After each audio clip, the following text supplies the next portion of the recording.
Allez, San Lorenzo, San Paulo, c'est le choc de la 4e journée du groupe 2 de la Copa Libertadores, la Ligue des champions sud-américaine.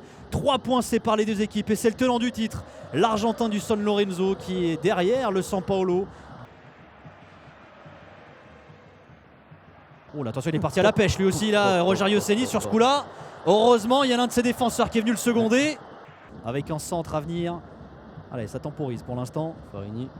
Et il est bon ce ballon, ils étaient tout seuls, deux joueurs argentins absolument tout seuls. Et là, c'est Sebastián Blanco. Il y a de l'espace maintenant là pour l'équipe de San Paulo. Bastos, est-ce qu'il va y aller? Il est passé. Michel Bastos, 2 contre 1 à venir là pour San Paulo. Allez, il y a peut-être un coup à jouer. Ah, il s'est enfermé Michel Bastos. Il est bon ce petit ballon et c'est récupéré par Pichi. Allez, belle percée là, il y a un coup à jouer encore là pour San Lorenzo avec un centre contré et nouveau corner. Il les collectionne les joueurs de San Lorenzo. On le voit là, on l'avait revu tout à l'heure au niveau de la cheville, il s'était fait soigner.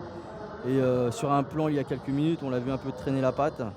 Et voilà ce qui explique, même sur le coup on ne sent pas un gros choc, mais peut-être que la cheville a tourné suffisamment pour l'empêcher de pouvoir poursuivre à 100% cette rencontre. Et c'est reparti entre le San Lorenzo et le San Paulo. Tout est à faire dans ce match. Un résultat qui pour l'instant n'arrange guère l'équipe du pape, le San Lorenzo, qui reste bien, à 3 points du San Paulo, qui reste 2e de ce groupe. Mais tout est à faire dans cette rencontre, c'est loin d'être terminé. On a vu une équipe du San Lorenzo qui, même si elle n'a pas vraiment inquiété Rogerio Ceni, était quand même bien plus incisive. Allez, Pichi dans le couloir. Avec une frappe lointaine qui passe au-dessus des cages de Ceni. Déjà qu'ils n'arrivent pas à s'approcher des buts, c'est Pichi qui a tenté sa chance de loin. Et il va la tenter plein axe avec Mauro Matos, assez discret. Matos n'a pas vraiment reçu des ballons exploitables.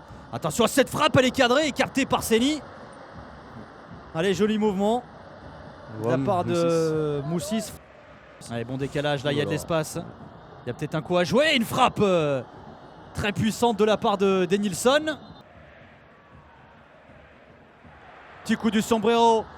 Cauteruccio qui est rentré, la frappe et là voilà l'ouverture du score. Cauteruccio, il vient de rentrer en jeu, l'Uruguayen. Bon coaching de la part de Baus, sa premier but dans la Copa Libertadores. Ça va être le dernier dégagement de Rogerio Ceni. On comprend pourquoi il tire les coups francs, Ceni. Et Centurion terminé, qui garde le ballon dans les pieds, c'est fini. Victoire du tenant du titre de cette Copa Libertadores. San Lorenzo s'impose avec un but marqué par Cauteruccio, rentré en cours de jeu. Un but suffira au San Lorenzo pour battre une petite équipe du San Paulo.